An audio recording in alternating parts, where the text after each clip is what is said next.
Oh, and I forgot to do this. God damn it. What's going on, geeks and gamers? Welcome to the Gaming with Geeks podcast. You're like such an idiot. What are you talking about? It's fucking 4th of July, you bitch. What do you mean I look like an idiot? I'm celebrating my There we go. Independence is there we go. Nice. Look at that. I like it. I'm not going to wear the sunglasses the whole time, but I will be wearing them most of the day when I go outside because it's fucking 4th of July. I'm in California. They don't let me buy fireworks to set them off, so I got to do everything I can to celebrate my freedom and my independence. So I hope everyone's doing well. Did Jeremy go off camera to put the hat on so he didn't show his hair? Mm-hmm. Look, now podcast listeners, you almost got a chance to see Jeremy's or almost, but not Jeremy's quite. hair. Not quite. I'm bald. That is the rumor, right? You may as well be bald, that curly-haired mop you got. I'd rather shave it if I was you. But with that being said, I can make some inappropriate comments right now, but I don't want. I'm already in enough hot water with my Brie Larson videos. So. Oh yeah, bitch got my fucking stream taken down before I could even start. I saw it. You got banned 9 hours before your stream even aired. New record. I invited Brie on the podcast today, but she's not returning my calls. Damn. I got the better Captain Marvel coming anyway. That is right. That is right. Well, let's go through the panel. Let's say hi to everybody. Jeremy, how are you doing? You're not on Twitter anymore. Just living the good life. How are you? It's wonderful. It's great. And, I appreciate everybody tuning in. We love doing the Gaming with Geeks podcast and programming. No, I will be hosting the Park Hoppin' stream today after Gaming with Geeks stream. I'll be joined by Tugs and OK Goomba will be joining as well. Krista Nova. So, that's going to be fun. So tune in later today for Park Hoppin'. That's right. We will put is it set up already? Is the stream no, I haven't even set it up. So all right, I figured. Well, if you do it sometime in the stream, we can share it to everybody so they can go there after. I might. Mark the Cyborg, you know him, you love him. How are you doing, my Canadian friend? Hello there, everybody. I'm doing quite well today. I've got X-Ray Girl and the puppy for the weekend, and I'm almost getting ready for the big move, which will be not this coming Monday, but the next Monday. We're packing, loading up, and into the new place on Wednesday. I will not miss any episodes of the podcast, though. All right, or Mario Kart. That was one of the contractual requirements. So good to hear. Mario Kart I can start playing because I'm not on lockup duty this week, so I'm not going to be like up at 5 a.m, so I can actually stay up late and stream. We've missed your simping, and plus a little bit of simping. It just hasn't been broadcast. Mark, kind of low energy today. We need to do it. Come on, at least one time, just one time. You know what? I'm putting that bit on ice so that it can come back strong another day. The chat is demanding it. One time. Come on. What's up, everybody? It's the Gaming with Geeks podcast here. We're brought to you by Skillshare and Squarespace and all those other things that seem to sponsor all the big podcasts. And, of course, I'm super excited and happy because it's the 4th of July. And we're going to talk about a whole bunch of great gaming stuff. Make sure you hit that like button, subscribe, share. And after you share, make sure you also subscribe and hit the bells, the notifications. Link it to your Twitter, to your MySpace, and definitely to your Friendster if that's still around. Also, hit the like button. He still talks for too long. And Bro Fett in the chat says Raid Shadow Legends.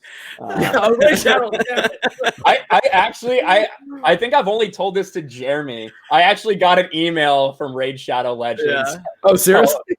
I did. You've made it. You've arrived. I have arrived. I also got an availability for a sponsorship or a little promotion. Last of Us 2 phone covers. Some guy emails me, "Hey, I love all your coverage on The Last of Us Part 2. If you'd like to promote the phone cases featuring Joel and Ellie and Abby, we'll give you $4.99 off every sale." And I was like, "Bruh, I think you got the wrong guy." I got the same email. That would be hilarious. And if you really love The Last of Us 2. Exactly. And we also have Lethal Lightning. How are you doing, Lethal? I'm well. This might be the last Game of Geeks podcast with Evil Mickey smoking a joint. This might be the last time we see him on here. Oh, that's sad. Is he going to get locked up or what? I'll just be. Hopefully, this time next week, I'll be in my new place. Hopefully. Are you going to bring back? Are you going to bring back the yellow room? It's white this time. It's like a really pale, bland, boring white. There's Perry Chan or Perry Chan. I think is how you say it. It's Pierre. Pierre Chan. Yes. The GOAT. Like Brie Subscribe Larson to Pierre free Chan. throw video. That was so good. Speaking of goats, we also have Darkside Droids in the chat. $10 super chat. What's up, my man? Horizon Zero Dawn Complete Edition is coming to PC on August 7th. The game has full graphics customization up to 120 FPS and support for ultra-wide monitors. Does that support for ultra-wide cogs? The gameplay trailer on Steam is incredible. Thank you, Darkside Droids. I know that Mark, the Cyborg, is really excited about that. Yeah.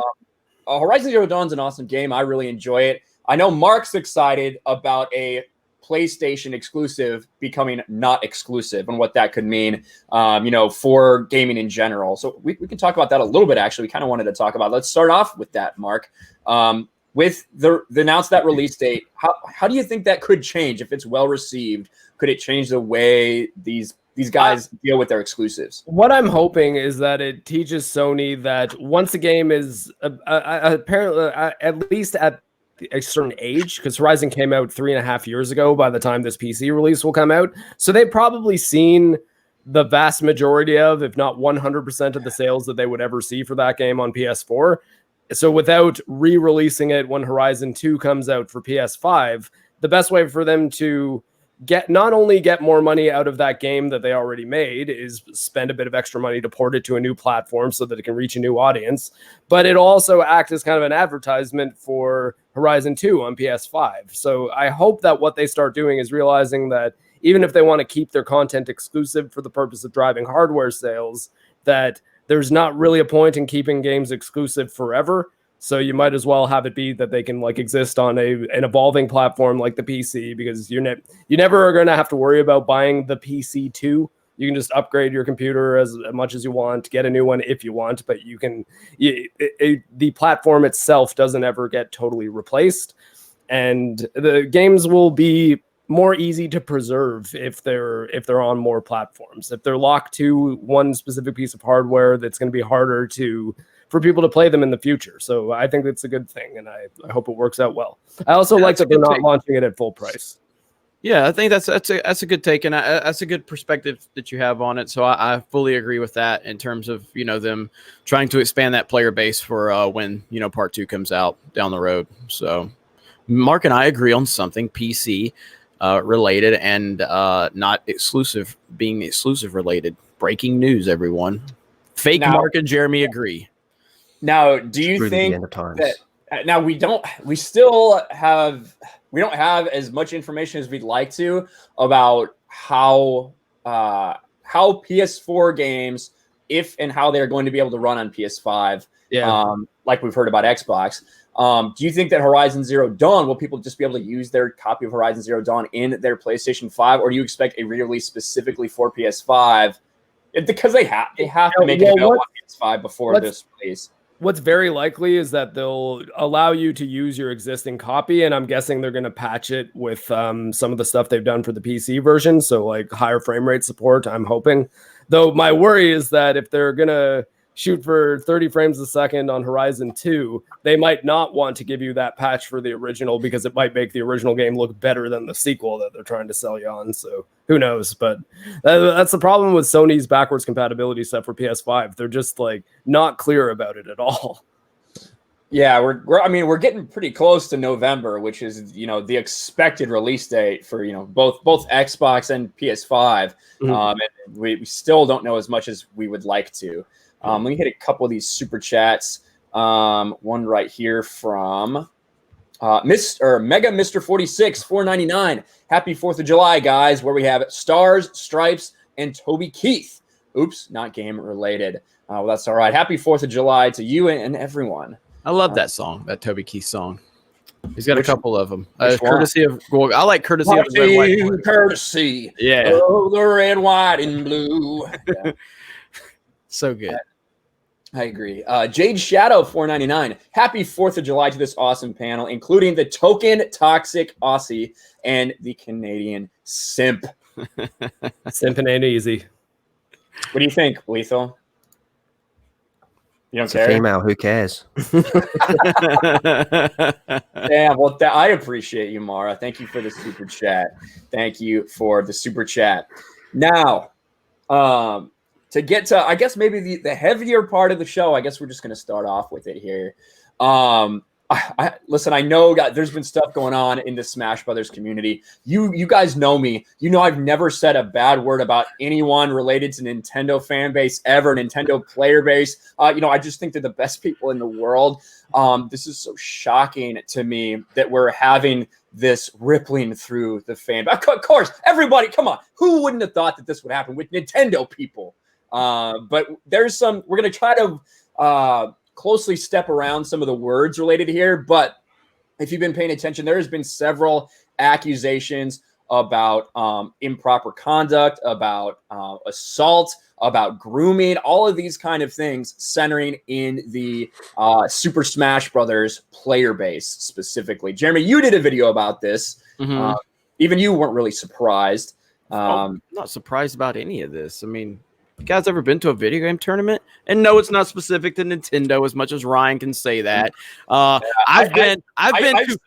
seen. Listen, I'll just say when I go to these Nintendo releases, at GameStop, every person who comes in looking for the newest copy, whatever Switch game, they're like, "Hey, wait, there's no kids in here." You're acting like the Call of Duty player base is the most upstanding, citizens. Like, have you seen League of Legends players?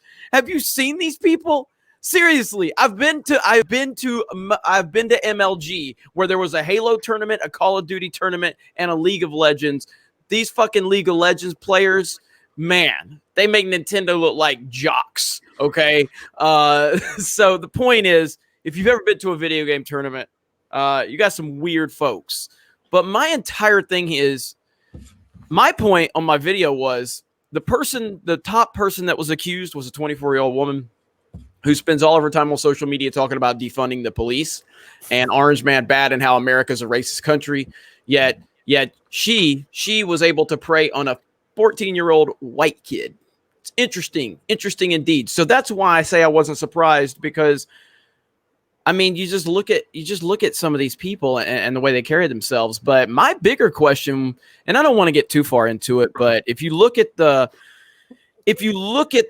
entire situation, like, why was a 14-year-old kid allowed to be away from his family and on the road with a bunch of adults in hotel rooms, sleeping in hotel rooms? Like, there's a lot of problems with this. And but why is the media not talking about the fact that it was a woman that is being accused of doing something to a young boy? It's interesting how that's not the narrative, and there's more to it. It's not just this isn't the only thing going on out there, but this Senpai or whatever her name is, Senpai. She seems to be the main person that kind of started all of this with her accusations, and it's a lot of problems with this entire story. But ultimately, a 14-year-old boy should not be and it's not to take light off of the predators involved, but at the end of the day, I don't understand why a 14-year-old boy is alone on the road in hotel rooms with grown-ups where there's alcohol present. Whole story is just fucked up. Whole thing is fucked up. It is weird. The internet is full of weird fucking people. And it seems like right now it's very centered around the fighting game community. Both this situation and Evo, which we'll talk about a little bit. You can see right here, for those of you that don't know what's going on, we're going to, I'm going to avoid saying some words that aren't good for YouTube, but Senpai, prominent Super Smash Bros. Player, Troy Puppa Wells, fucking weirdo, has accused Smashcaster Senpai of a series of sexual assaults that began when he was 14 and she was 24. And then he actually put out this whole thing here on his experience where he documents everything that happened, says this is all the stuff that happened. I've been quiet too long kind of thing. And this has kind of set off a chain of events where several other people have come forward. Smash Bros. Player Captain Zach said he had been abused at the age of 15 by NRG pro gamer Nairo, who was 20 at the time, during, again, one of these events that they had. This person, D1, was accused by KT Dominate of another assault. Things I'm not going to say. It goes on and on and on. What some people are saying right here. Moving forward, the Smash Bros. Community needs to change. A reform needs to happen. Minors need to be protected. Security needs to be mandatory and stronger. Rules have to be in place to prevent unsupervised interaction. And I think everyone can agree that there's no reason that these, like you said, minors are allowed to be in hotel rooms with people that aren't it's so weird, man. That just blows my mind as a parent. I'm just like, how the fuck are kids running around with these mid-20s adults in hotel rooms where there's alcohol? It's unbelievable. So there's a failure. The failure begins and ends with parenting, as far as I'm concerned. That's not to say, again, the horrible people that are accused of these things, if they're investigated and they're found to be guilty, then they should absolutely be held accountable because they're pieces of shit. But the parent should be held just as accountable. Like, what type of parent is allowing their 14-year-old kid alone with these people? Like, what the fuck's wrong with these? There's a ton of problems with this entire story and these situations. And, it's just, it's truly disturbing to hear how bad parenting is with a lot of these kids. So now, in chat, Matthias says, well, until investigation concluded, she is innocent. I will say, as far as some of these more serious ones go, but we have on tape, there is tape of during streams of her interacting with these. That specific kid, like that, there's video of her being touchy feely, holding his hand, dragging him around, taking him to different rooms. And no, there's no actual, assault going on, but 2 + 2 = 4. And there's almost certainly no doubt that there was an improper relationship right there with a 14-year-old boy. There's absolutely no question about that. And I do think it's important, we're all guys and we all say shit, but when you look at the situation for what it is, you look at that kid looked like he was actually 8 years old. Like it's effed up. It's seriously effed up. And, it's just gross. Like it's really effed up. And, again, there's a lot of problems with this, but there's the media hypocrisy of like, where's Ninja at? Ninja had no problem making that brave and stunning, video on Twitter, thanking the women that came forward with their stories. And for men, you need to learn, men, that no means no. Well, Ninja, where's your video about women and how they're preying on young boys? Where's that video at, Ninja? I don't think we're going to get it. Because you're a hypocrisy, you are full of hypocrisy and you're just a little bitch. But Eric July handled you, and that was beautiful. But I'm just so tired of the way people handle these situations. Either things are bad or they're not. Preying on minors is bad, period. End of discussion. Assault is bad. Unwanted advances are bad, regardless of your gender, regardless of anything. But it's not going to be treated equally, even though all they do is preach about equality. And that is the frustrating part about all of it, along with the failure of parenting and all of this other stuff, man. I don't get it, and I'm never going to get it, but I do think the parents should be investigated. Why the fuck is your kid 14 in a hotel room with a bunch of adults where they're drinking? Where the fuck are you? What the fuck are you doing? But that probably won't happen, unfortunately. I think the root cause of the problem is parents buying their kids Switches, but that's just my opinion. Mark, what are your take? You said this is just gross. It's the shortest sentence I've ever heard. Do you have any other thoughts? I assume. I guess the best way to say the way I look at the situation is just seeing adults preying on children, especially in what are effectively sports type environments, like competitive environments. I've never really been a huge fan of the term esports, even though winning at video games does take a fair amount of talent. I always kind of think of sports something where you've got to kind of be burning calories while you're doing it, even though I am obviously quite the gamer. But I can just think like going back to like when I used to do like martial arts. Do you have a shirt? Sorry? Do You have a gamer shirt to prove it? No, I don't. Where's your exclusively game shirt? Actually, I did have one, but that's apparently a defunct project now, sadly. Although maybe we can get the old exclusively games domain to like link to Geeks and Gamers. But anyways, what I was trying to say though is like I when I was like a kid going to like martial arts competitions and stuff like that, my parents wouldn't send me on my own.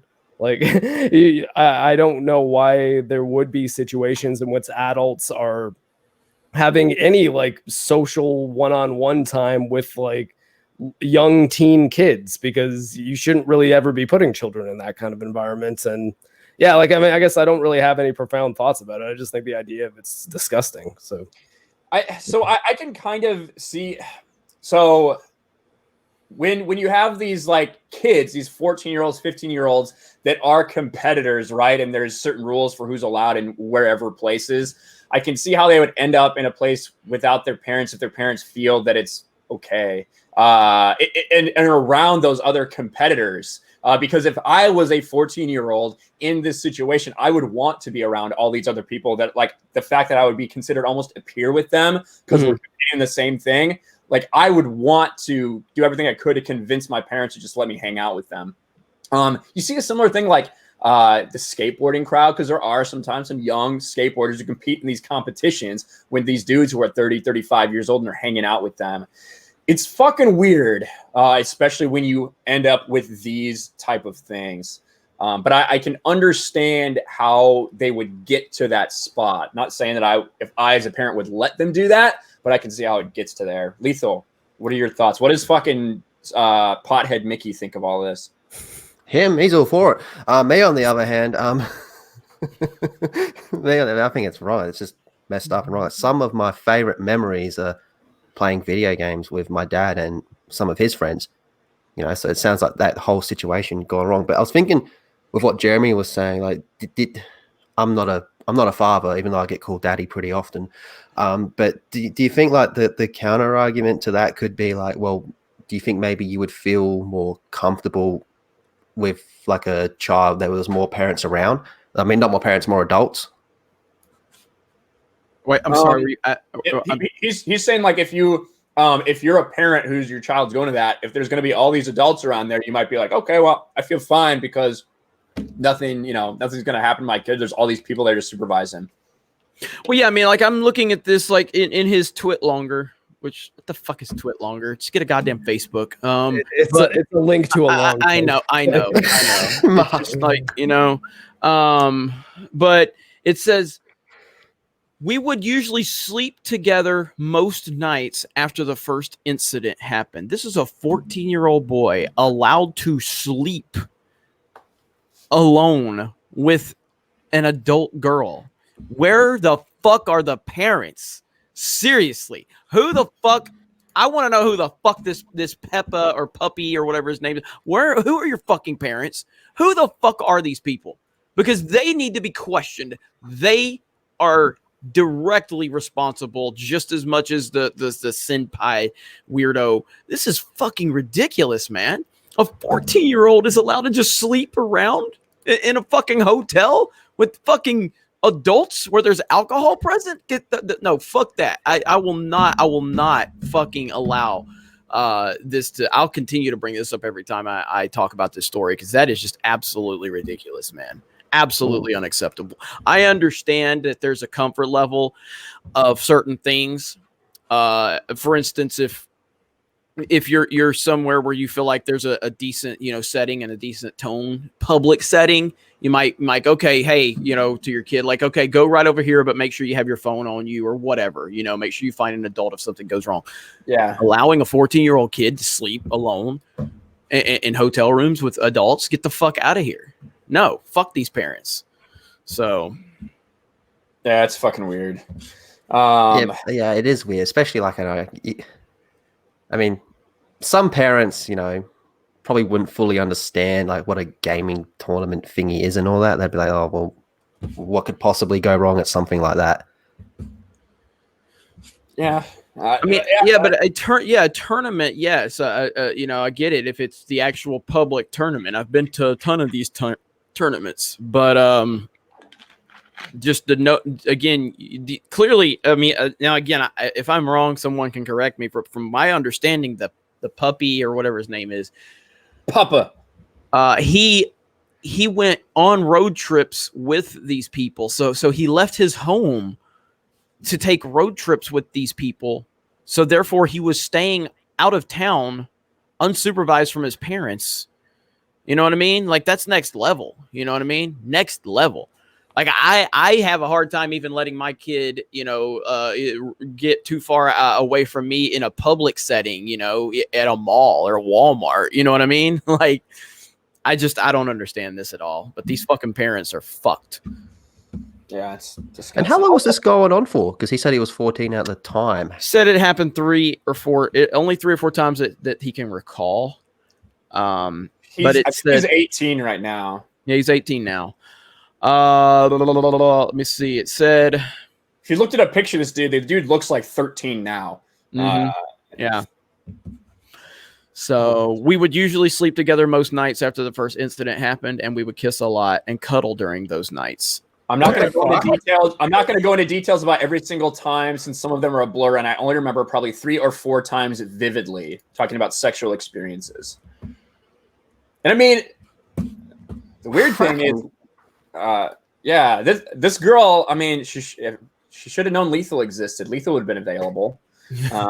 But I don't know. Lancelot 652 for $5. Wonder how long before we find out about Sonic Fox doing similar. So Sonic Fox is a gay furry, very prominent member of the gaming community. The only reason is that the one memology got into it with on Twitter. Yes. So Sonic Fox, I cannot wait, because there will be a time.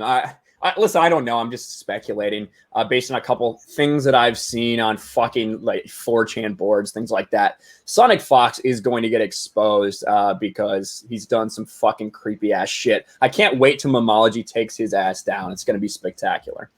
And then Smooth Jam California for £5. Thank you. Competitive Smash players always rubbed you the wrong way.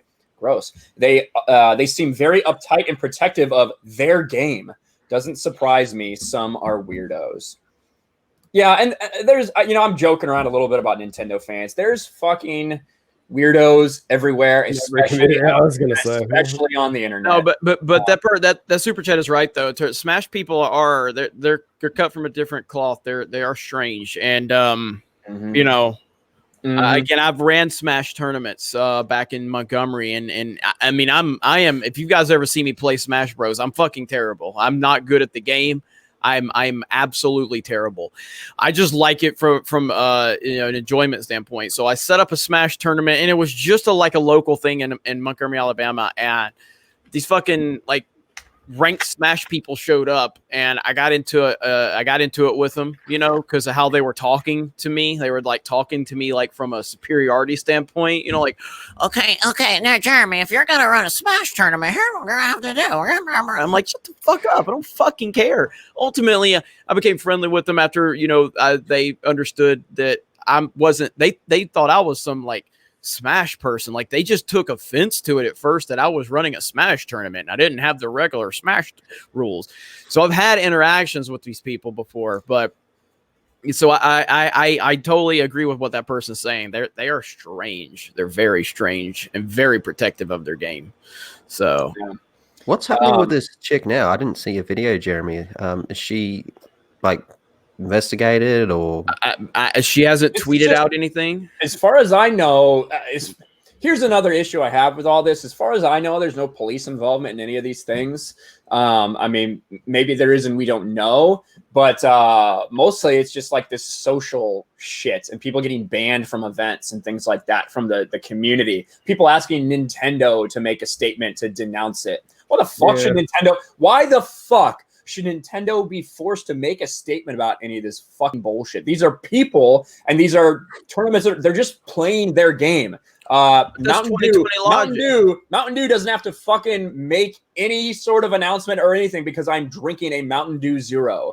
If I go and I I was about to make an example. I shouldn't say. If I just do something stupid, then no, but that's 2020 logic. Like Nintendo has to answer for a customer of theirs, that did something wrong. It's really stupid, but that is 2020 logic in a nutshell. I should also clarify, we're not actually sponsored by Squarespace.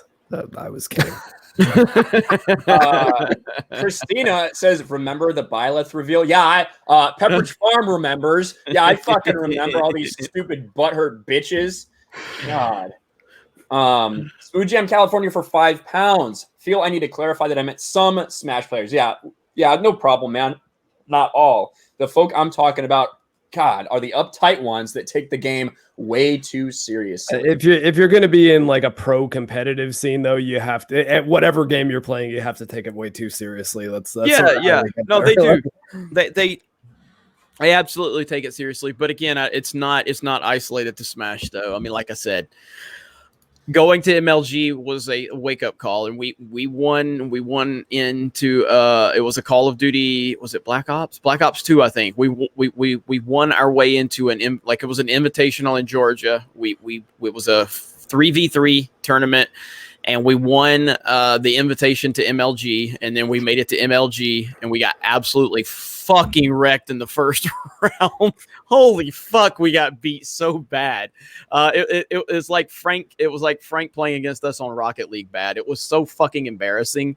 We kind of showed up like Wayne's World, like we thought we were important, like, showing off our badges, and then like we just get fucking wrecked in the first round, and we just kind of walked away with our heads down. But point is you had a Halo tournament going on. I believe it was Halo Reach, and StarCraft and Call of Duty. And again, man, you have never seen a more different group of people in your life between those three groups. Like the StarCraft people looked down on the Halo people like they were the worst peasants imaginable.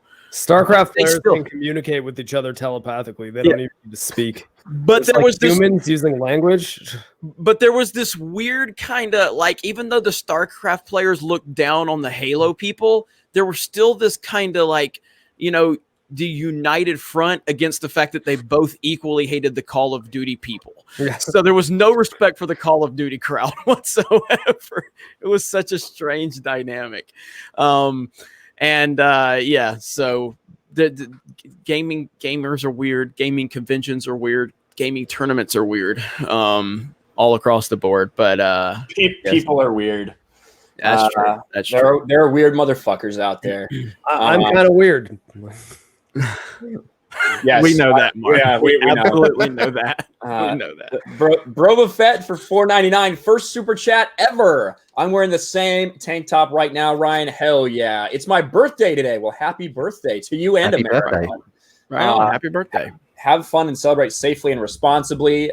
Well, I can't say I'll do those things, but America. Thank you, Broba Fett. Yeah, and back to Smooth Jam, California. But yeah, we appreciate the support, and you didn't have to give the clarification. We knew what you were talking about. You know what I mean? Like, we totally look. Ryan spends every opportunity generalizing Nintendo fans because this is what we do.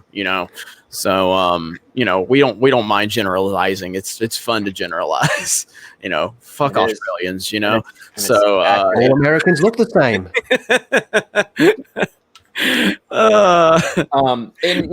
We put in the title. I love how quickly Lethal picked up on that to give me his rebuttal. That just shows how good our flow is here. So that's right. Heavy flow day for us here on Geeks and Gamers. But Evo, Mark liked that joke. But Evo Online is also canceled. Evo 2020 has been canceled for very similar sounding things. So we need to talk about that real quick before we move on because it's all connected. Evo Online canceled after co-founder accused of sexual misconduct. Joey Queller, I don't know how you pronounce that name, has left the company. He will no longer be involved with Evo in any capacity. He actually made a tweet, which, listen, if I'm someone who's ever accused of any of these things, I ain't making a tweet apologizing for fucking anything, especially if there's any legal ramifications coming down. I think that's a bad decision until you talk to some lawyers. But he did apologize in a tweet. Basically, what was going on here is he was exchanging photos of young boys in order to get them a seat at the table or get them jobs or things like that at these gaming competitions or conventions or anything. I don't know why all this. I do know why, because it's basically just like any skeleton that's in anyone's closet, people are feeling very comfortable coming out and talking about right now.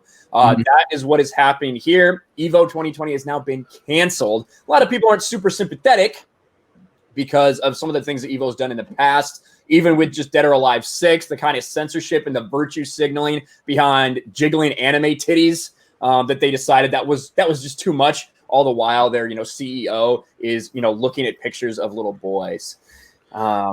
Just more nonsense. I love the lack of self-awareness on this dude.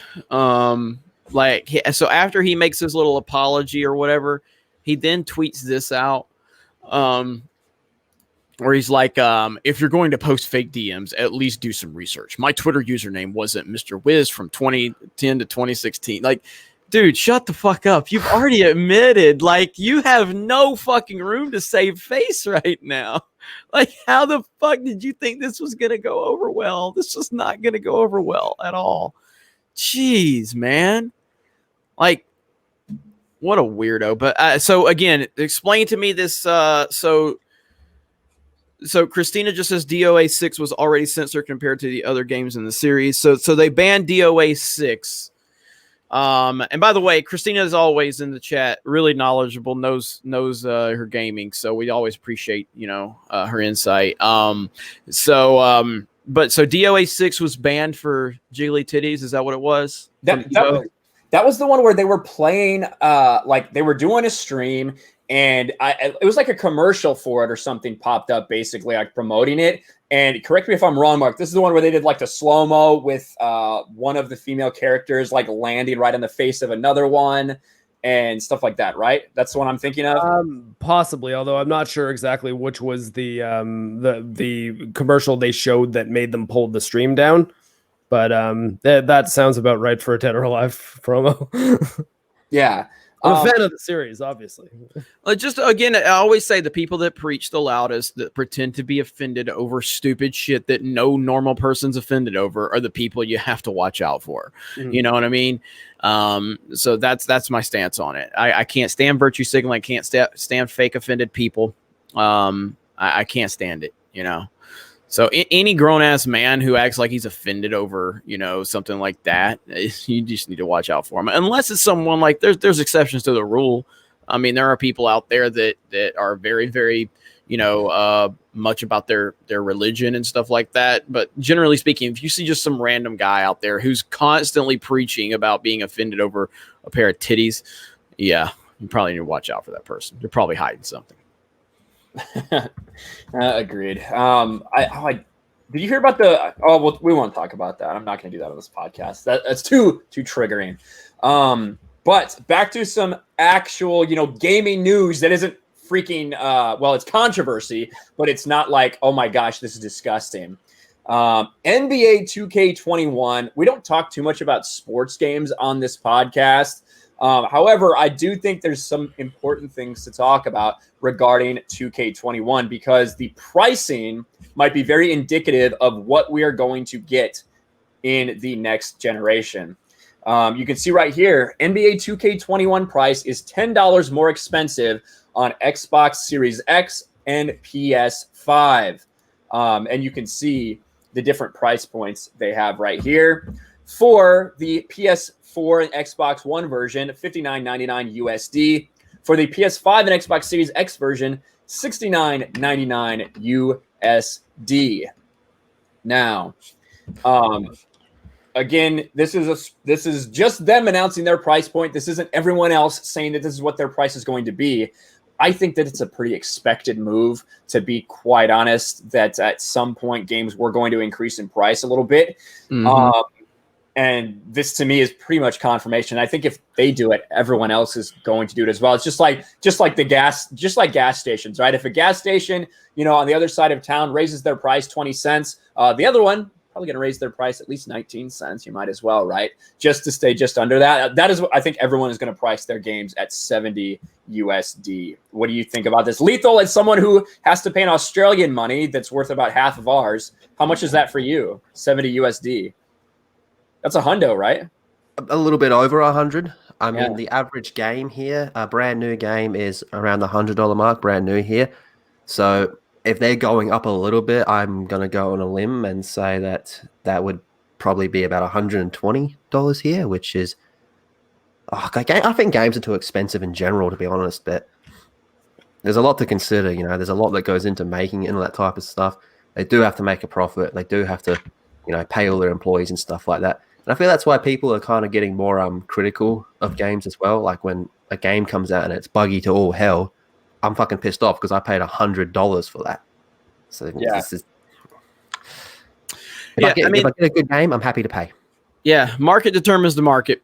So that's been my stance on this forever, and it always will be. The market determines the market. If people are willing to pay for it, and you know you can make your profits, then fucking do it. I mean, I've been seeing this with the theme park industry for years, where every time Disney or Universal raises their prices, there's this big outrage about it. But at the end of the day, if the market allows it, then the market allows it. So I don't have a problem with this. My bigger issues are going to be how the NBA gets affected by their insane political agenda that they're going to be implementing, and it is going to get bad. And I do believe that's going to have an impact on the brand overall. Will that translate over to the video game side of things? Can't say for sure, but that will be the more interesting side of things. Yeah, and I think Mark brought up a good point when we were before talking about where I think people could get behind this if some of the more predatory practices kind of stopped. What were you saying about that earlier, Mark? Yeah, basically what I was saying is that, like, first of all, touching on a bit of what Lethal was saying, is that in Canada, similar to Australia, prices have been going up for a while. I actually remember Battlefront 2015, was the first game that I saw that was $69.99, because we used to just pay $59, the same price as the US. And it was $69 when Battlefront 1 came out. And by the time Battlefront 2 was out, $79.99 has been our MSRP ever since then. And I remember being a little bit bothered by that, especially for Battlefront 2, because that also blew up with like the loot box controversy when it first released. So it's like, not only is this game $80, they're kind of nickel and diamond people for all the like star cards and stuff in the game. The NBA 2K series has kind of a similar thing as FIFA, don't they? Like an Ultimate Team style system, or is that just there are so the virtual currency within NBA 2K21 is it is almost impossible to grind your player without paying. Like you can, but you have to play so fucking much without paying on top of the sticker price of the game is the important part. So what I was saying is that if they're saying like, okay, going into this console generation, we're going to raise the price of games $10 across the board. But if Activision, EA, Take-Two all said, but we're not going to be doing loot boxes anymore, microtransactions are going to be priced fair and accordingly, because essentially they're getting an extra $10 off of everyone that are buying a copy of the game.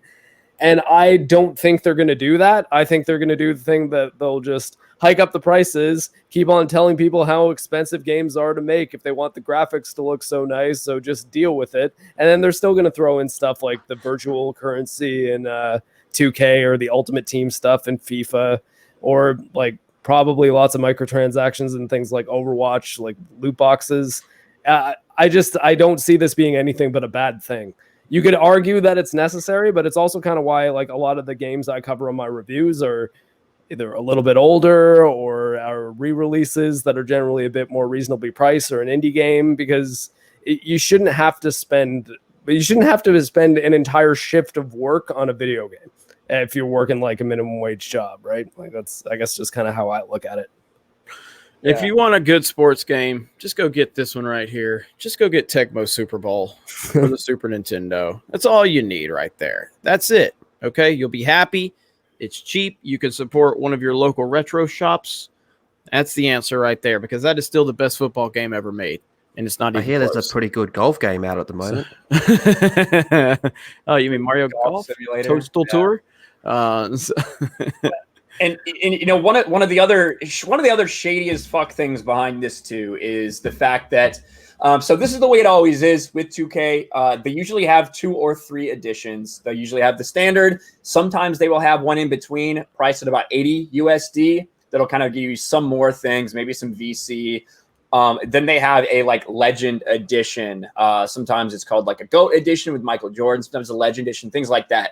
This year, they're going to be honoring Kobe Bryant on there. It's going to be the Mamba Forever edition, which I think is awesome. The fact that they're going to be honoring Kobe Bryant.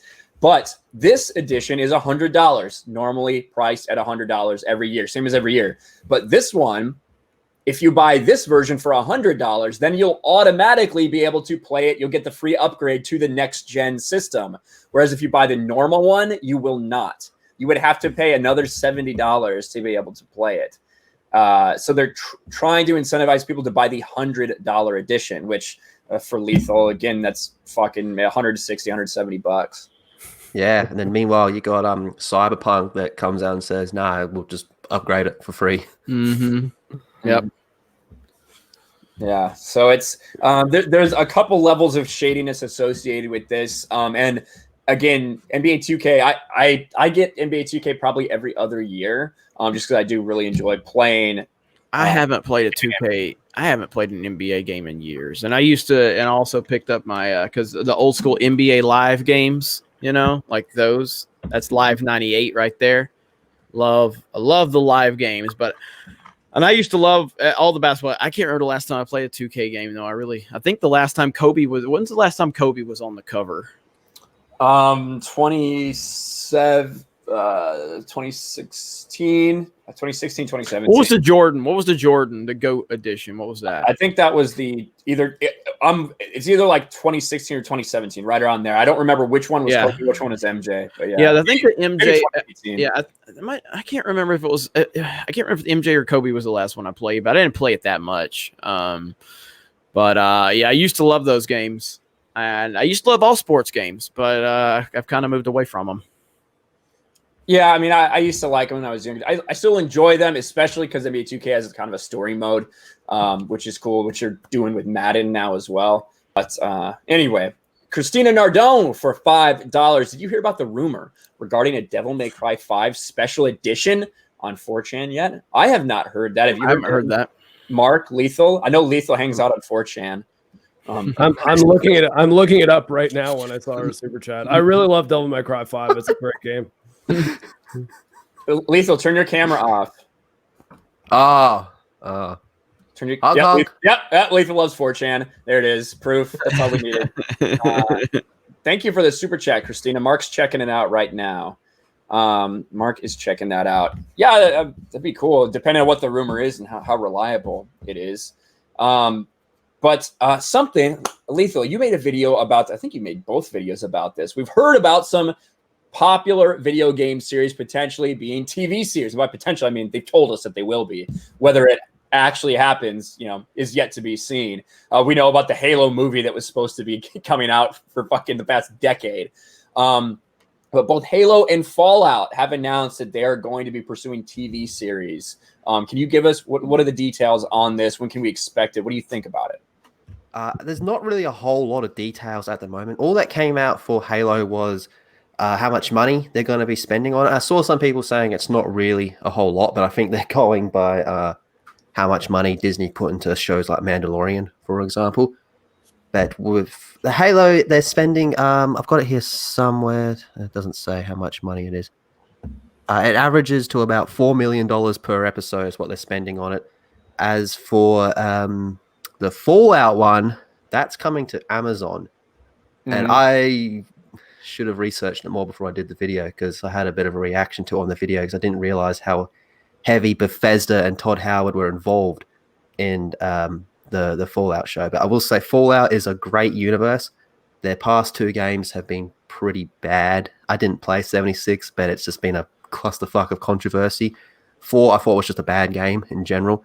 But the Fallout universe is good, and there is a lot of potential for a good story in that. And Mark probably remembers, but do you guys remember like the Halo 3, Halo Reach, and the Halo ODST live action trailers? I don't specifically. They were incredible. They were actually at least one of them was directed by Neil Blomkamp, who was originally supposed to direct the Halo movie, and after Universal canceled it because they were like it's going to be too expensive, him and Peter Jackson, who was the producer, took the props that they made for it and made District 9, which is a really good movie. So if you guys District 9, if you guys love District 9, that is because a Halo movie project fell apart. That's why that exists. Yeah, I'm just kind of hoping that the Halo show will be, I'm not saying on par with District 9, but at least on par with the live action trailers, because those trailers, man, are so fucking good, man. So good. They've aged really well. The Brute looks like a Brute. The ODST one is brilliant, man, when they're dropping down. There's like one like a sniper where he's just popping people and gets his head slammed. It's so good. So if they can do a Halo show like that, I'll be very, very happy. That's probably what I'm looking forward to more, to be honest. Well, we've been hearing, like I said, rumors about a Halo movie like being in production for literally forever. It pops up every couple years where they're still interested in making it. I hope that this TV series actually goes forward. I know so many people would love to see it, and I do think that with all these streaming services, things like this, like you said, say the Fallout show is going to be like 10 episodes or something. They spent $40 million on it or whatever. Like, you can do that on these streaming services now, and a lot of people are looking for that kind of content. Now, I've heard some people in the chat talking about a rumor that the protagonist for the Fallout series could be a female. I don't think they're at that point in time where they know anything about this game yet or about this series yet. They just know they want to do it with the creators of Westworld behind it. Now, I haven't seen Westworld, but I've been told by a lot of people that it We lost Lethal. starts pretty good and then just drops. Yeah, I don't know if it just goes woke or if it just drops off or what. There's a little bit of that, but I think it's more that the writing falls off a cliff. The first season of Westworld's incredible. Like, I recommend to everybody watch Westworld season 1 in its entirety. Try to go in cold too, because the reveals in it are pretty crazy. Season 2 has a couple decent things in it. Like, I thought the Samurai World stuff they were doing, or Shogun World, whatever they called it, was pretty cool. But it was very uneven, and the season finale of season 2 made me be like, okay, I'm not even watching season 3. So I haven't seen season 3. For all I know, it's incredible, but I've not heard good things. Well, I think after Hallie Gross, left Westworld, it really went downhill. That explains why The Last of Us Part 2 was such good writing when she, came over from Westworld to help Neil Druckmann write The Last of Us Part 2. I think that it could be awesome, and I see a lot of people saying in chat that they love the Fallout universe, just like you're talking about, Lethal, if it was done right.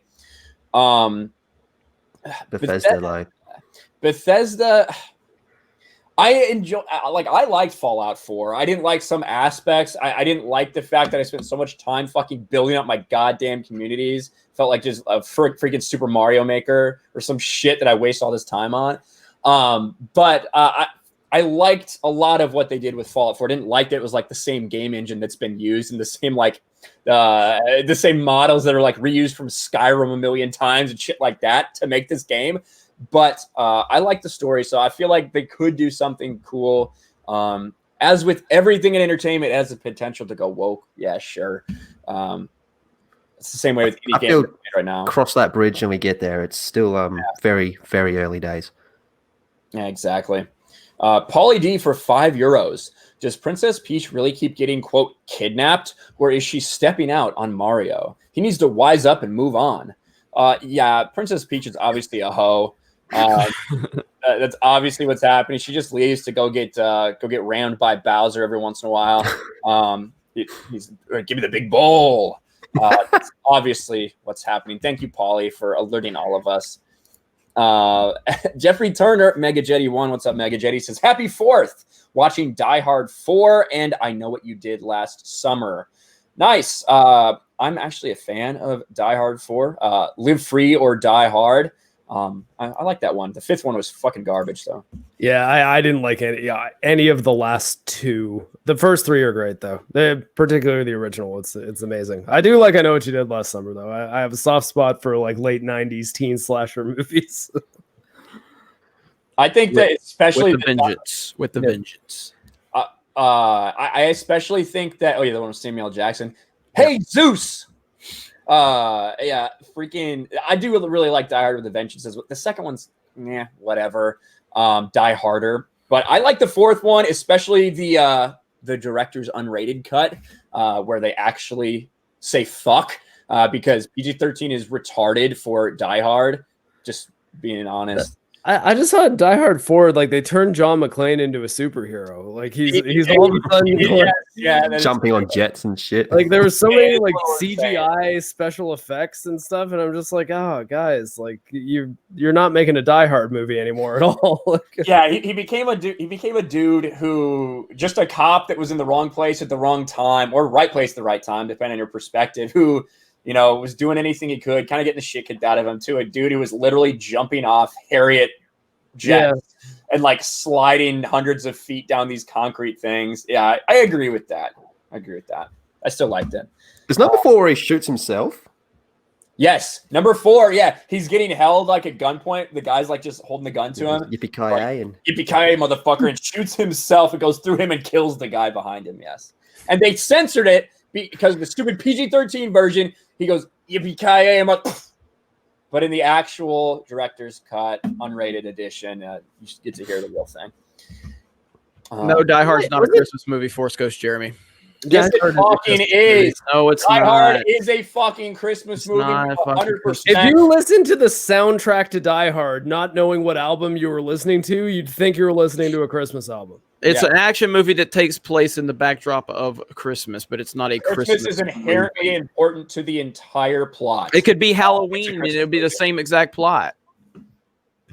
Yeah. If a fucking father was trying to reconnect with his family on fucking Halloween, that's not really an aspect of Halloween. Like family and togetherness is not what I think of with Halloween. What do you mean? They made a whole franchise about Michael Myers trying to reconnect with his sister. Yeah, exactly. There you go. So again, it's a movie that takes place during Christmas, but it's not a Christmas movie. I watch Die Hard every Christmas. I even have a children's book. That's fine. I'm sure Lethal Lightning watches a lot of certain types of movies during Christmas. It doesn't make them Christmas movies, okay? We watched them together, Jared. It does if they take place on Christmas, are loaded with Christmas music and Christmas set dressings. Like you can't just throw in Attack of the Clones and be like, oh, it's December 25th and I'm watching episode 2. It's a Christmas movie. Like that's not how it works. I'm a big Christmas movie fan. I mean, how do you think Hallmark Jeremy had an account for so long? I love Christmas movies, and and again, if you think Die Hard's a Christmas movie, that's totally fine. I'm just saying, for me, it doesn't qualify as an actual Christmas movie. It qualifies as an action movie that has a backdrop of Christmas. I think it qualifies as a Christmas movie more so than any stupid Hallmark channel that's just about some stupid bitch complaining that her boyfriend broke up with her and it happens to be fucking Christmas. Halloween is just a Halloween movie that takes place on Halloween and features a guy in a Halloween costume, but it's not a Halloween movie. It's literally titled Halloween. It's literally titled Halloween. You saw through my ruse, did you? No, I'm saying. The point is you could change it. You could change the setting of Die Hard and it wouldn't impact the movie. Die Hard's great because it's fucking awesome ass action movie, not because it's a Christmas movie. Well, I just think that Christmas to that movie is important to the plot, to the story that they told. Christmas is important. Now, could they have rewritten it to make it something else? And another reason they could have, but it wasn't. It was Christmas with Christmas in mind, and that's why I think it's a Christmas movie. If it's not a Christmas movie, then how we wouldn't have the elevator scene? Ho ho ho! Exactly. Like I said, instead it would just say "lol, get wrecked." So is Iron Man 3 a Christmas movie? I haven't seen it. What? I don't even fucking remember fucking Iron Man 3, any Christmas associated with Iron Man 3. Yeah, I guess there was a little part where a kid was like, there was a little part with the kid in the garage that I remember maybe a little bit, but I don't think Christmas is important in any way to that plot. That's my point. That's my point. So, but by the logic of, I'm just saying, by the logic of Die Hard being a Christmas movie, Iron Man 3 is a Christmas movie. I'm sure you could listen to the soundtrack to Iron Man 3 and not be thinking who put on Christmas music. Can't do that with Die Hard. Anyway, back to video games. Pauly D for €5. The Halo 3 TV ad with the figurines was the best ever, where Master Chief is being held up by a brute and you see him activate his plasma grenade. So good. It is good. I prefer the live action ones though. Yeah, the live action ones I think are better. They're all good. They're all pretty good. All the Bungie ones were just goddamn so good, man. And thank you for that super chat, Paulie. Mega Jetty says Mario should go back to Pauline, his OG girlfriend. She's in Mario Odyssey. You never forget your first. I guess I didn't make it that far in Mario Odyssey. Have you ever played? Did you even play Mario Odyssey? Yeah, I got to like the second or third little world. And I got tired of fucking throwing my hat around. So good, so good. We should watch Video Game Donkey's review on it. It's so fucking good. We should watch that. I love that. Like The Last of Us too. He did like The Last of Us too. I've never seen his dislike so fucking bad on a video. But his Video Game Donkey's Mario Odyssey review is his masterpiece. That is the best video he has ever made. That shit is so entertaining. Such a good video. Let's see. Pauly D says, do one more Die Hard. Old habits, Die Hard. I would be down if they did. I'd be down if they did another one, because 5 was fucking trash. 5 was so bad. A Good Day to Die Hard. That was such a bad movie. I'm now forgetting the guy's name. The Australian dude who's in Suicide Squad as well. No, Jai Courtney. Yeah, Jai Courtney. He's like the franchise killer. They put him in movies and then just the franchise get tanked. Die Hard, Terminator. He got it good in Spartacus. He got Spartacus is good. Yeah. Jeffrey Turner, aka Mega Jetty 1, says Halloween 4 is more a Halloween movie. Family feel. I don't think Uncle Michael's coming in, he just wants to see his niece. Gotta kill everyone in his way, I guess. Thank you, Mega Jetty. Pauly D says Shane Black sets all his movies at Christmas for €2. Thank you, Pauly D. By the way, Iron Man 3 was garbage, by the way. The new Predator was set at Halloween, not at Christmas. But so it's a Halloween movie. What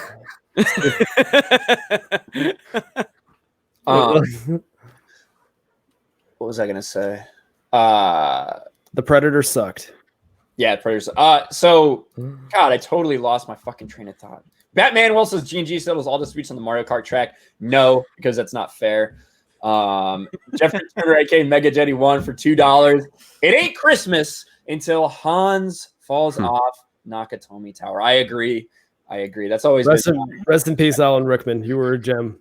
Yes, absolutely. 100%. Great fucking villain. Mr. Gentleman for $2. Thank you for the EFAP gaming pre-show as always. Well, you are very welcome. You are very welcome. Long man good. Yeah, they're talking Lord of the Rings, I believe, today, based on what Ladies Man just said. The greatness. I saw Just Right had a Why I Like The Last of Us 2 video, and I was like, well, that's going to end up on EFAT. Yeah, Smudboy had it on his podcast later that day. I was like, oh, yeah. Yeah, exactly. Now, back to instead of talking about what movies we think are shitty, let's talk about shitty games and Crucible. Amazon had this big release of Crucible, and Mark talked about a little bit how the launch was just astoundingly bad. Well, it turns out it was so bad that they have basically fucking unreleased the game. Tell us a little bit about the details, Mark. All right, so I did play Crucible. I didn't enjoy it at all. In fact, I think in one of the episodes I might have mentioned that it's not even really worth spending much time talking about. It basically was a multiplayer hero sort of competitive shooter, like PvPvE. So you had enemies to fight as well as other players that played like a crappy version of Mass Effect with very bad weapon feedback. The powers weren't fun to use. The characters were really unbalanced. It didn't look good. It didn't play well. It was just kind of bad. It was a free-to-play game, though. That's also the only reason I played it. And Amazon recently decided, probably smartly, to take a step back, pull the game down, focus on fewer modes, and try to make the fundamentals of the game feel better. I don't know if they're going to be able to do it, because really from what I played, it didn't even seem like there was a seed of a good game in there. But I think that there's precedent for that happening in the industry before, probably most notably with Final Fantasy 14. They took that game down entirely and then took about a year, worked on it again, and relaunched it as Final Fantasy 14: A Realm Reborn. And it's still like one of the most popular MMOs in the world right now, if not the most. It's like Final Fantasy 14 and World of Warcraft are the competing ones. So that's interesting. They basically unreleased the game. They went from 1.0 to a closed beta again. So I have Final Fantasy 14. I've got a 30-day, like the first 30 days are for free, and I haven't even started it yet. I love Final Fantasy. I'm not really an MMO guy, and like based on the time I have to spend on the videos I make, it would be really difficult for me to play an MMO because they require hundreds and hundreds of hours and a lot of investment. But I've heard nothing but good things about modern Final Fantasy 14. Yeah, the idea of just coming out and saying, basically saying, eating crow and saying, we've really fucked this up. We're just unreleasing it. We're taking it back to closed beta. We're going to fix a bunch of things. I do think that at least you can say, okay, they've really fucked up, but they're kind of owning it a little bit, and being like, we understand. We're going to try to fix all these things that people have a problem with. Whereas you have games like, say, Anthem, which gets released and is completely shit, but they still, they don't do the necessary things they need to do to fix the game. They just continue trying to make people pay for it instead of actually fixing the game. I think there's something to be said for Amazon taking a step back. That's a good thing, in my opinion.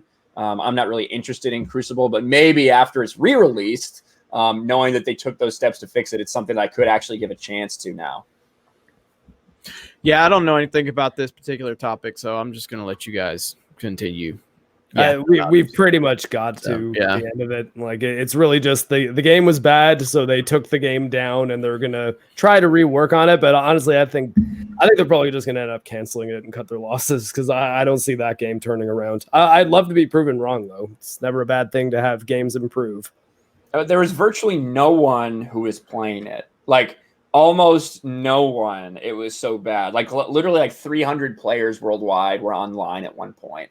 For a game that had just been released. A free game too, like a game that people didn't even have to buy. Yes, exactly. A free-to-play game. Pretty fucking crushing. Right on. We got over 200 people here. Hello, everyone. Smash the melee button if you don't mind. I will be live on Park Hoppin', our theme park channel, here in, what time is it? In about 50 minutes. So that is already set up. So I do have a link I'll drop in the chat here soon. And then also on geeksandgamers.com, we do now have an installed a like and dislike button on all forum posts, also on our articles, and we'll continue to work on that. Later today, Ryan and I are going to set up the Grand Theft Auto 5 stream link for Krista Nova for our premium members. So once we get that set up, the event set up for Monday, we will post that link in the premium forum, so you guys will have access to that. I'll probably email it out to everyone, all of our premium members as well. So a lot of good stuff in the works for Geeks and Gamers right now. Yeah, absolutely. The idea of her playing Grand Theft Auto is just it's brilliant but wrong at the same time. I know, it's going to be awesome. It's gonna no! I can't fucking wait. Is she doing GTA Online with Siobhan, or is she just going to be playing the campaign? Well, Siobhan's not going to be available to play with her during that time, so she'll just be probably doing the campaign. She needs to play campaign. I can't wait till she plays as Trevor. That's going to be so good. And then also we have Mark the Cyborg and Drunk 3PO for Drunk Souls. Assuming Drunk has figured out how to download Steam. That is Drunk Souls is a name that Dark Side Droids came up with. So they're going to be playing Dark Souls. Man, that stream with Drunk 3PO on his channel the other night was that was hilarious, man. I love how where did he see an M in ABC's name, and then ABC went and changed his name to what did he call him? Bish Massuck. I think if Jay just did a stream that was just reading quickly, that like it was basically what was so funny. He was just trying to read things fast. Is he going to be drunk? He may have to be just to get through it. Yeah, I will be uploading highlights of all of our premium subscribers. I will be uploading a highlight videos of all of it. So probably I'll wait until the Dark Souls stream, and then I'll get some highlights of Krista playing Grand Theft Auto, and then some highlights of Drunk playing Dark Souls with Mark narrating, and we'll upload those either to this channel or the main channel. I haven't decided yet. Hawaiian Mermaid 22 for $4.99. Thank you for the super chat. Happy Independence Day, geeks. Stay safe out there, and God bless. Well, thank you very much. I will stay very safe because I basically can't do anything in my city, so it makes it pretty easy to not get into any trouble, I suppose. Goomba Lives Matter, says Good Shadow. Bish Macasuck. Yeah, that's what it was. Bish Macasuck. God. We knew it was gonna be bad when he was like, okay, somebody sent some bits, and someone like, no, you have to actually like read it, Jay. Read it. It was so good. Dark Side Droids for $5. Mark, are you familiar with New World, which releases on PC at the end of August? It's developed by Amazon Studios. There are multiple trailers out. Yeah, I actually covered that game in, I believe, the PC gaming show recap video that I did on the channel. That is not. It's also by Amazon Studios, so it's their second game in addition to Crucible. Although I think actually they do have another game. I just didn't hear anything about it. But New World is an MMO RPG, so probably going after like the Final Fantasy 14 World of Warcraft crowd, and seems to kind of take place in the. I guess like in the founding of the New World, like they were probably not around the time of America's independence, but of America being settled. And so what would be the word for a pioneer, like a pioneer era MMO with like magic and all sorts of cool fantasy elements. It looks all right, but Crucible didn't exactly fill me with confidence from Amazon Studios. There you go. Well, thank you, Dark Side Joyce, for the super chat. Of course, Mark is fucking familiar with it because it's a PC game, and I think Mark just. I am not familiar with all PC games. There's like 400 that come out every day. I'm a cyborg, not a computer. That is basically the same thing. Yeah, I thought they were the same thing. Not the same. What's the difference? I have a human brain and heart. Okay, I thought it was going to be a longer explanation than that. What we talked a little bit about the monetization of NBA 2K and other sports games and things like that in loot box. Well, the UK seems like they're about to take some action on loot boxes. The UK's House of Lords, whatever the fuck that means, says loot boxes are gambling and should be regulated. So. Here it is. The Gambling Committee of the UK's House of Lords has concluded in a report issued this week that loot boxes in video games should be classified as games of chance, which would put them within the purview of the Gambling Act and follow the same regulations. And they're calling on the government to enact this legislation. Now, things that could mean, basically, one of the big things, obviously, children can't gamble. So that would be a huge obstacle because there are, especially for games like we talked about, there's a pretty big player base for, kids, 15, 16, 17 in these games that would not be allowed to do them. I assume the gambling age is 18 in the UK. I'm not quite sure. It might be take her a few on the other end. But what do you guys think about this? Do you think loot boxes should be considered gambling and regulated like that? I think that's personally a little too far. I think that if you want to play a game where you're paying to win, that's your fucking choice. Yeah, I've never had a problem with loot boxes.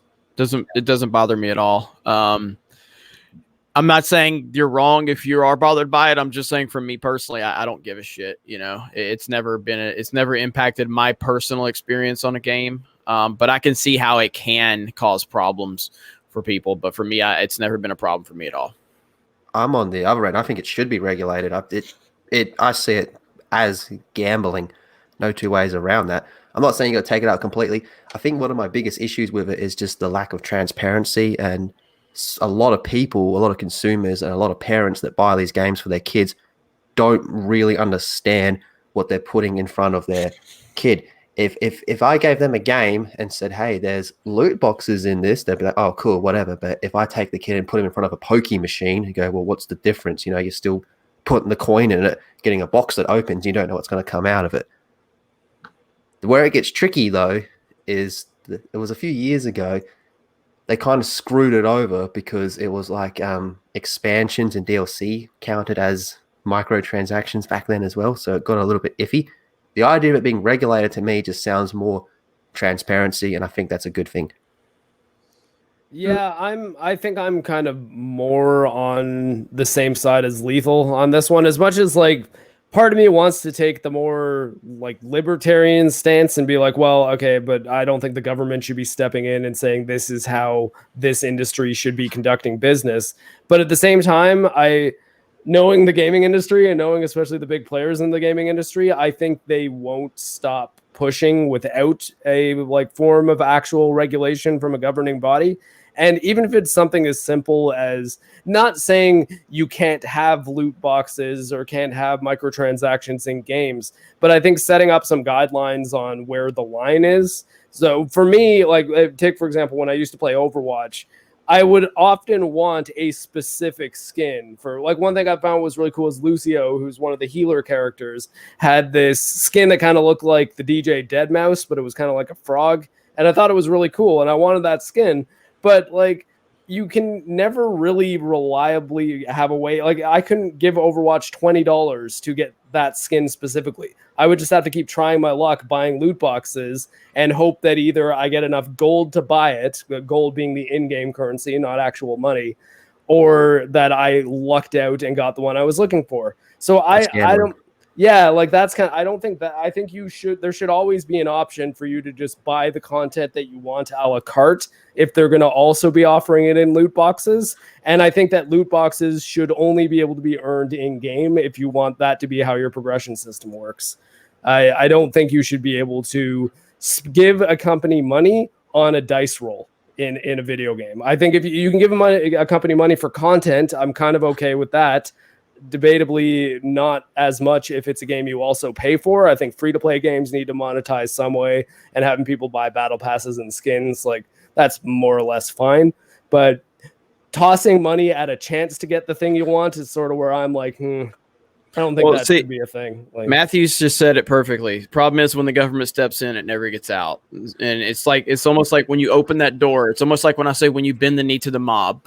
If you give them an inch, they literally take a mile, literally. And once you open that door for government intervention, you're going to be dealing with problems that are far worse than the initial issue that you had to begin with. True. I can agree with that, which is why I think that the regulating body that should have almost immediately stepped in and done something about this are things like the ESRB, or I think in the UK it's PEGI, is their like rating system. The ESRB, wait, what? ESRB is the North American. PEGI, PEGI. I thought you were talking about Preston Poulter. I thought he was talking about something to do with Abby in Last of Us. Or... No. we won't double back to Last of Us talk, otherwise it'll tangent us like crazy. But what I mean is I think the ESRB, the Electronic Software Ratings Board, that the one that put the M on the good games and the E on the Nintendo games, but those people I think should have made a firm stance to be like, okay, you can have loot boxes in your games, but that will automatically give you an AO rating, like the same one given to hentai games and porn games. Like, because you could honestly, I think if you're old enough to buy porn, you're old enough to gamble. But being old enough to gamble, like I don't think you should be able to gamble if you're 10 if you can't see porn, right? Like I think they should be in the same category as far as adult content goes. But the SRB didn't want to do that. So now we're getting different countries are pushing it to get their governments involved. And I don't like that. But I also think that if a private regulatory body wasn't going to do anything, then this was bound to happen eventually. And so, as much as we don't want government intervention, the big time publishers don't want it as well. So we're going to have to meet in the middle somewhere.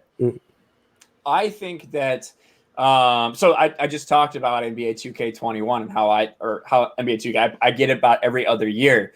What I don't do is I don't play those fucking build my team things because it is just loot box. You're just opening packs. You're just trying to buy these packs to open them to get the players you want. I just don't fucking do that. I don't give them my money. And I think it's the consumer's choice. Do I think that the loot box thing is shady and sketchy? Yeah, it's fucking stupid. I do think it's fucking anti-consumer. But as long as people continue to consume, I don't really specifically think it needs to be regulated. I think we should instead show our support for companies like CD Projekt Red who don't do that kind of fucking bullshit. There are still companies out there that aren't doing it. And I think I just buy more games that they make and support them more. But that's just me. I used to work with a guy. He was my age, a little bit older than me, and he had a little kid that played a Hot Wheels game, right?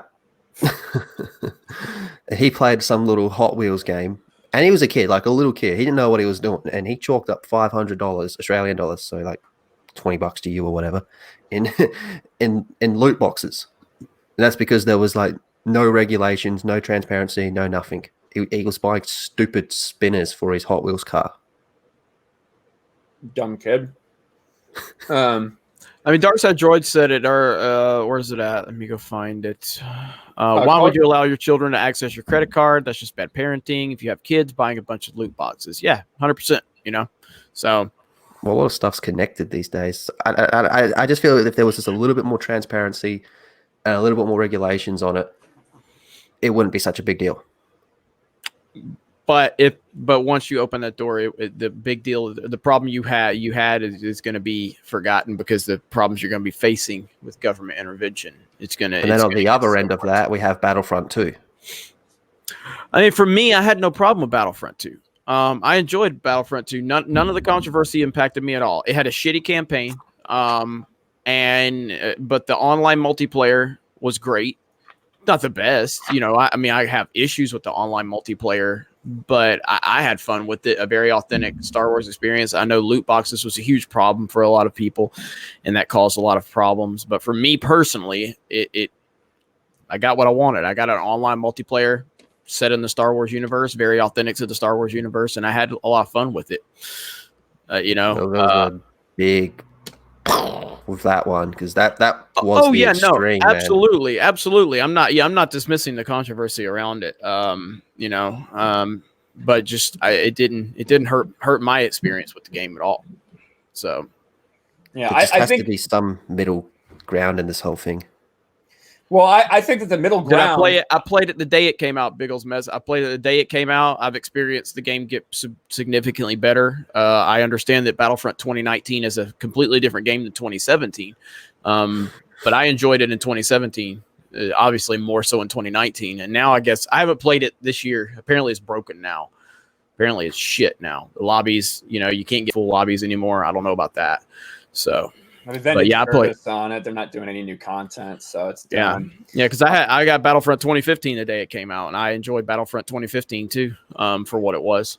See, to me, I think the middle ground is basically kind of what we're seeing already, which is basically just being forced to put on the rating system that it includes loot boxes.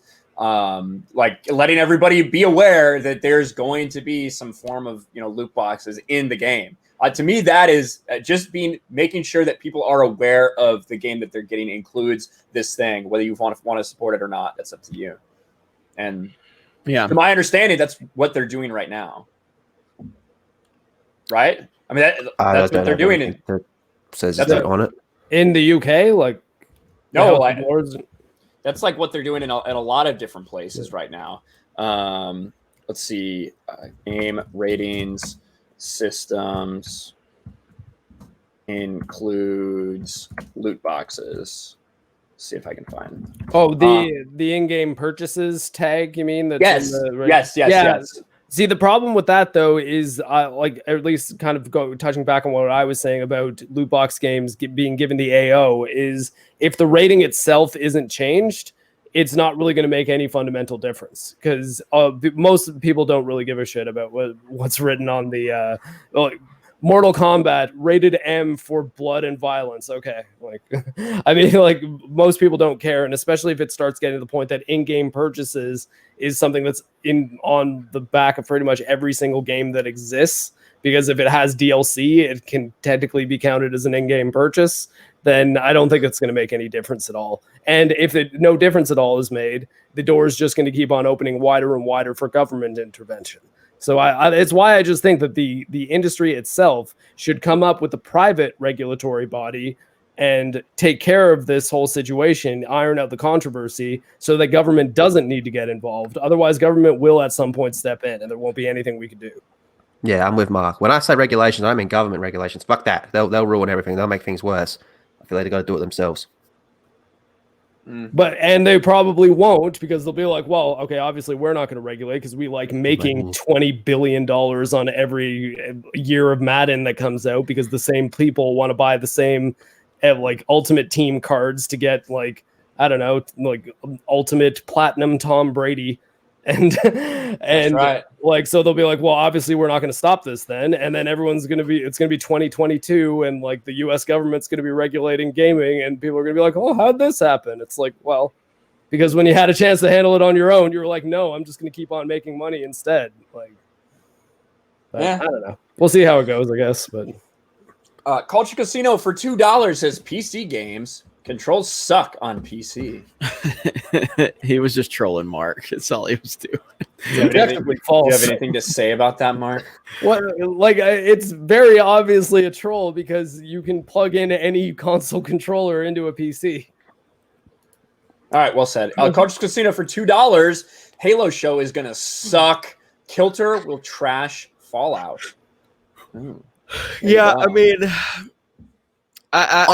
Halo is such a fantastic setting, and they could do so much with that universe.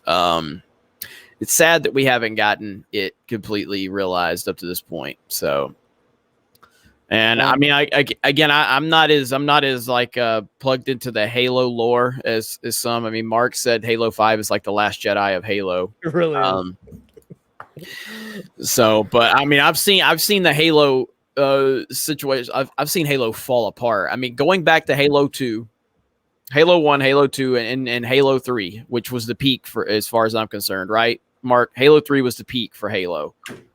Maybe Halo 2? Yeah, I would say probably. Everyone's kind of got their own like favorite Halo game, and I would say it's probably safe to say that the Halo community was at its most excited for Halo 3 because that was like the end of the trilogy. And yeah, after that, new arcs started, some prequels started happening, some side stories started happening. So it's never been quite as easy to focus on the big thing that's happening in Halo as the release of Halo 3 was. But I don't know. It's kind of hard to say exactly what the actual peak was. It might have actually been Halo 2 just because online. Then, yeah, like Xbox Live, being Halo on Xbox Live was a big deal. Yeah, it's just the point is though, I've seen Halo kind of go through the like back then. Master Chief was like he was on the level of Mario, like that's how iconic he was, and now Halo was kind of just forgotten. Dude, I love Blue-Eyed Scorpios. Yeah, I know. so Biggles for $5 says, "I hate the government. I also hate loot boxes more than the government, so I am conflicted." I think a lot of it. That's why it's an interesting thing to talk about. Thank you, Biggles, for the support, buddy. Appreciate that. And then Blue-Eyed Scorpio, PC is the WNBA of gaming. Yeah, we're far sexier. Oh, I disagree. I don't think that's what he's getting at. I don't think you may not have looked at too many of these WNBA players. But yeah, like they're like it's boring. What do you mean? It's boring. It's not very fun to watch. It has to be, supported by console gaming. That's the only way that it can be kept afloat. Is that what you mean, Blue-Eyed Scorpio? I'm not even going to engage. Hey, I will say, and this, I'm not joking, and I apologize for bringing sports into it, but I just want to say, shout out to the WNBA. They lost no viewership during the pandemic. They lost no viewership whatsoever. that is an amazing accomplishment. They showed that they matter and that they can stand the test of a pandemic. They lost no viewership. The arenas saw no drop off in visitation. Congratulations, WNBA. Brave and stunning. Very brave and stunning. They lost less money this year than they normally would in a season. That's a fucking fact. They operate at a deficit. They're subsidized by the NBA in order for them to virtue signal. That's the point of the WNBA. Culture Casino for $2 at Blue Eyed Scorpio is a genius with correct opinions. Look at Mark. Not engaging. Not engaging. This is me not engaging. God, Mark's camera is so fucking good. What the fuck? It is. He's got a Mark's Canon trash. 60D, right? And he's never on fucking Yeah. camera. Virtually all of his videos, he's not even on camera. I like making my content the star of the show, you know? It's just good high quality game footage captured on a PC.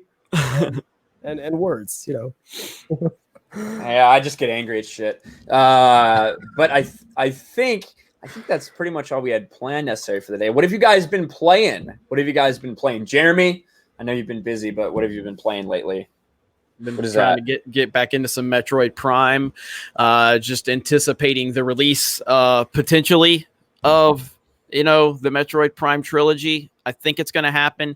I have a theory about what Nintendo right now. I have a theory that they do have a lot of announcements that they are would like to have already made public, but you can't find a fucking Switch anywhere right now. Literally, you can't find one anywhere. I think that they're going to hold off on any of these big announcements until they can actually get the manufacturing back in place. And Nintendo's never going to be like completely honest about anything going on in terms of their production or anything. But I do think that everything going on in the world, along with the Switch just being such a hot item, I think the pandemic has caused a lot of manufacturing problems too.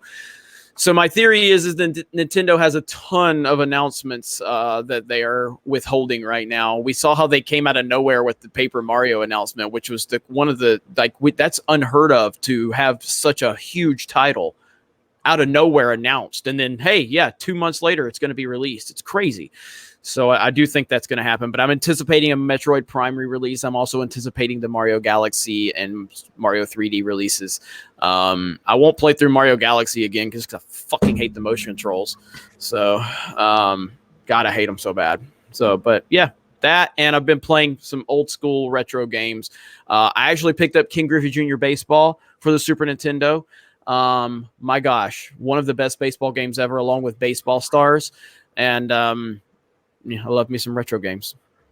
See, I played some. I think it was Ken Griffey Jr. Baseball for the 64, as well as there was one with Sammy Sosa on it. I forget what the name was. Triple Play Baseball with Sammy Sosa on it for the N64. I played the fuck out of that game. But did you play Baseball Stars? I don't know.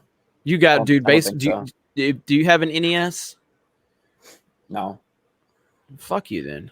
I had one when I was a kid. It's fucking long gone. You don't chew Big Red, then fuck you. It got sold at a garage sale. I have one of the mini ones that my kid plays with. It's got like fucking 80 games or whatever on there. But maybe that's on there. Dark Side Joy says Baseball Stars, all of the sports games. I still say Tecmo Super Bowl is the greatest sports game ever made, but Baseball Stars is up there. Baseball Stars is fucking great. It's so good. It's so good.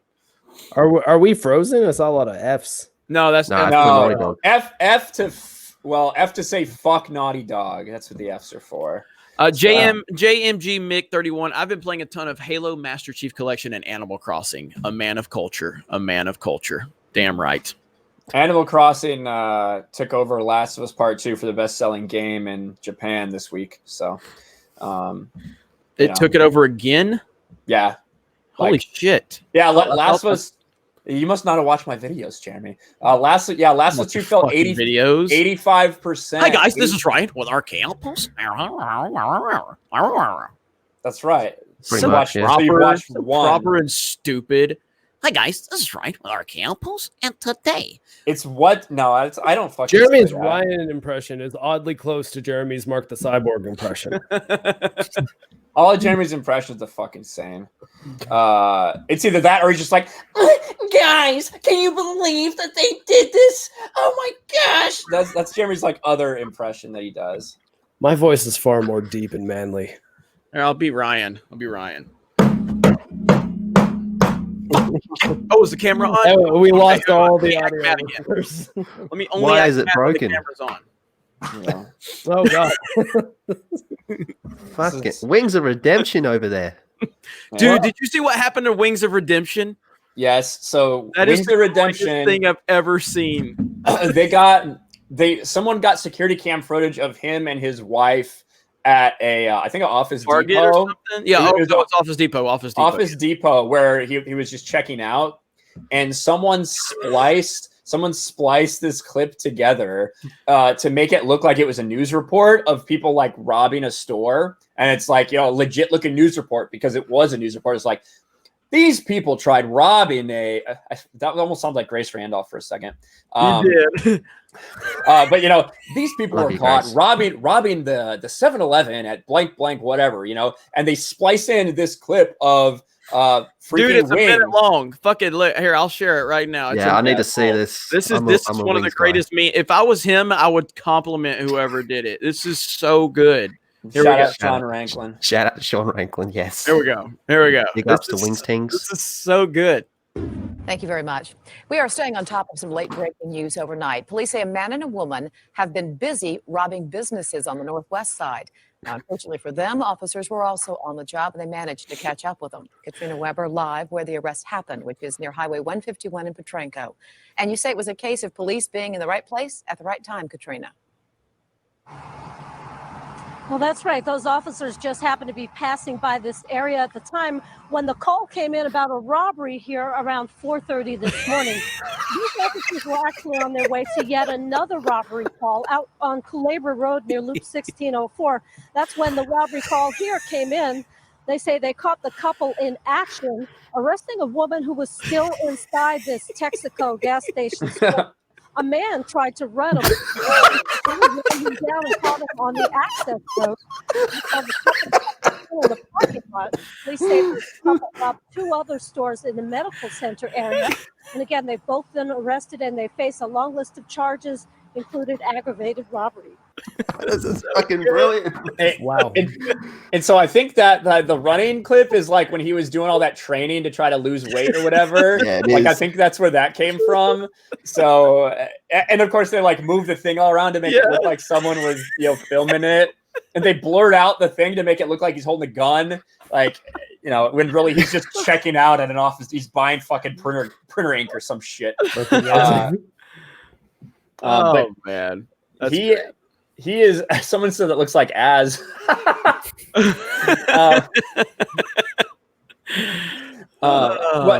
He's threatening to sue Office Depot because an employee of theirs released that tape, you know, which they shouldn't be doing.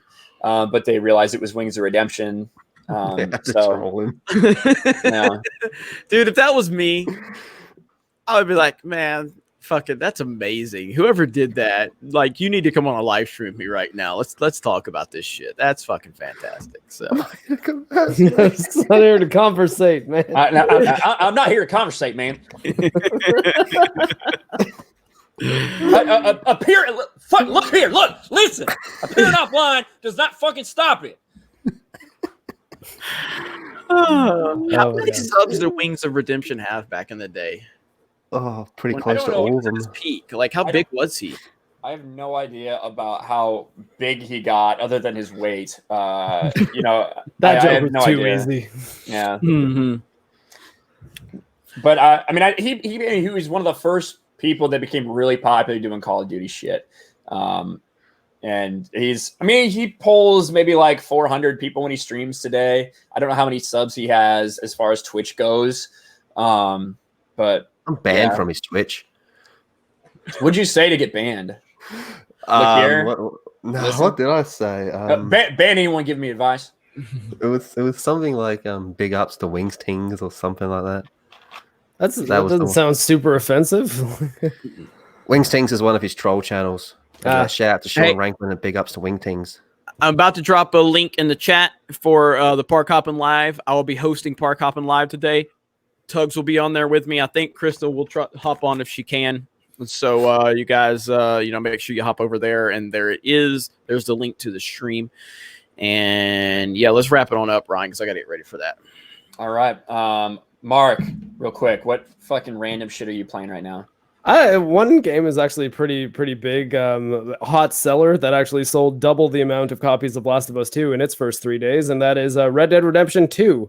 I've just kind of decided to start palm my way through the PC version of it, and man, that game is just absolutely beautiful. It's so stunning to play, and it's hypnotic while you're playing it. Like, just the feeling you have in that game, just like riding your horse out in an open field, is like, it's really something special. I've also been pushing forward on Warhammer 40k Space Marine, a little bit of Xenoblade Chronicles that I cut together a couple other things for our playthrough series, and Trails to Azure and Valorant, because those are the two games that I play almost every week. Yeah, Red Dead Redemption 2 just it completely makes you feel immersed that you are an actual fucking cowboy. Yeah. And it's an incredible game. You should probably go back and replay that too. I'm gonna finish Red Dead 2. I started it out, played a little bit of it, and loved everything about it, but never really got far into it. So I loved everything about this game, then stopped playing it. Well, I didn't play any of the Redemptions. When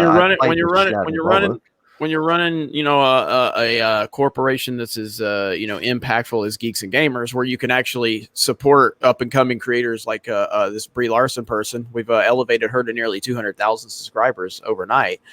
Pretty impressive. So for those of you that saw my video, so stunning and brave. Yeah, I like these fucking losers that are like, she's gonna get him in subs in 2 days. Like, post on Twitter, like, oh my god, you fucking people. Give me back my live stream. Video. Huh? So give me back my live stream. Yeah, I heard that. Bitch. I was pretty happy with that video I did last night. So, my sarcasm was pretty on point. So, Culture Casino for $2. Red Dead Redemption is a great console game. I absolutely agree. It's just a better PC game. And then Lethal Lightning. You been playing anything the past week or so? I have, but first, did you guys hear that The World Ends With You is getting an anime? How cool is that going to be? Had not played that game. I know it. The Square Enix RPG that was on Game Boy Advance or DS. It was Game Boy Advance, right? I'm pretty sure it was Advance. It's getting an anime, and it looks beautiful already, man. I can't wait to see it. It comes out next year, worldwide as well at the same time. It's going to be great.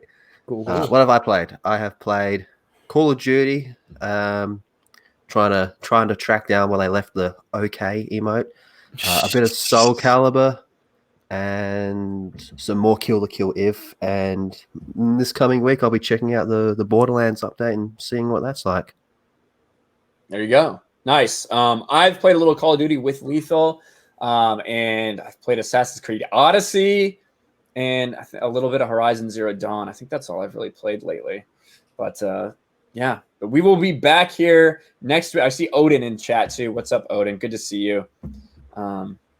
So this must be the time he wants to play Mario Kart at 1 in the afternoon, 2 in the afternoon, right before dinner for him probably.